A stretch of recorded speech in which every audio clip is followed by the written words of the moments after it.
I greet this morning the rising sun, Monday the 17th of August, and I'm sitting here this morning at the ancestors' place in Tamara.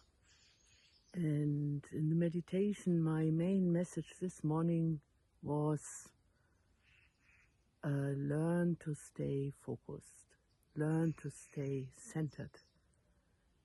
And it is the feeling that I had last week. I had the message, I felt like the earth is shaken, and it's not a bad shaken. She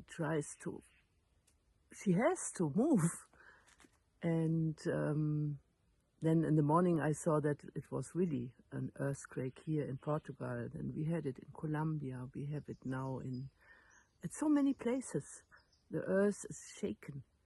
And the more we try to listen to the voice of the earth, the more we face also the dark points of our soul, or the hidden points where we were not aware of. And so the message is, don't fear it. Really stay concentrated. Look at what is inside to heal, it's outside to heal. There is something in togetherness.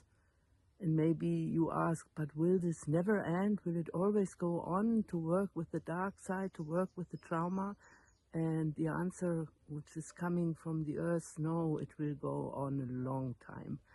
What we as humanity created, this pain body, this fear body, this domination body, is so strong imprinted in our cell system. And only by coming aware of it more and more and more, the healing can appear. And so the second message is, stay focused also on the healing aspect, even if there is pain or things like this, fear of loss. Don't follow fear. Find this inner centeredness and facing the unknown, that she is always, if we become really silent, always giving guidelines. So the line of tension which holds us connected with the future for 7 generations after us, what is she telling us? What is the most important to do and to act? Yeah, it's a clear message.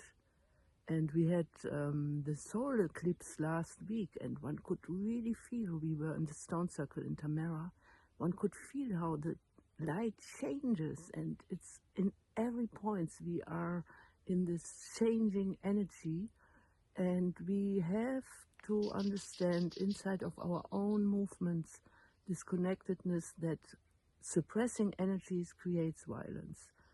And so it's also about the transformation of this thinking in enemy patterns. How can we really shift this? And life will test us. If we want to listen deeply, then we can see and face our patterns of reaction.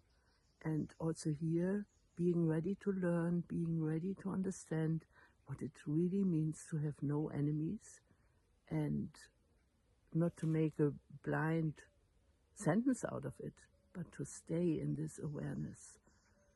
So may this week be a blessed week. The wild boar is strongly with us here, and it's also reminding us, discover your own wild aspect of life. Discover your own wild soul, and don't suppress it. By recognizing it, it will appear, it will show your treasures. And so treat it with tenderness, and on this path we will discover how much the wild aspect is something very tender, something very concentrated, but also something really in this awareness, feeling the natural power. And by knowing this wild aspect in ourselves, we won't misuse the power, but we are in contact with the wisdom of the power of life. So I wish all of us a blessed week. We see in the background the soul is rising, and may it accompany us in this coming week. Ya Asim.